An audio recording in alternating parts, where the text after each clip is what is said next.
Many of you know that about 5 years ago, my mom was diagnosed with cancer. She's since survived. She's doing very well, which we're really grateful for. But there was a season when it wasn't looking very good.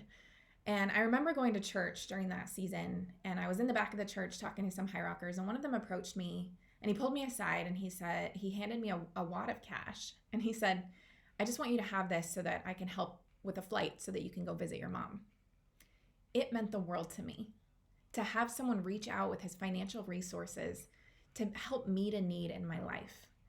That is what the Benevolence Fund is all about. It's about ways that we can tangibly connect with one another's needs and provide for each other's needs in times of hardship, emotional, financial, of stress, that we can give to one another. And so if you are in a season where you are facing financial hardship, know that we want to help you. When that high rocker offered to help me with that flight, he told me later it was a blessing to him to be able to do that.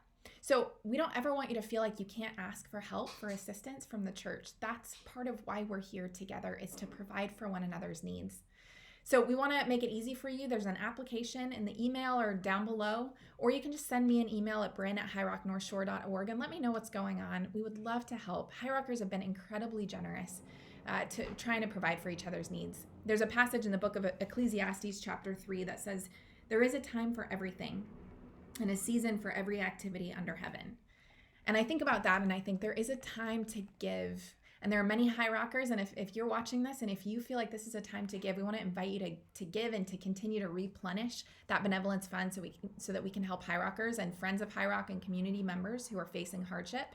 There is a time to give. And there's also a time to receive. There will be times in all of our lives when we need to receive help from the church. And we can actually receive Christ and understand Jesus even more when we let that happen. So whether you're in a season to give or a season to receive, we want you to participate in the Benevolence Fund, and you can find out ways to do that by clicking on the links below.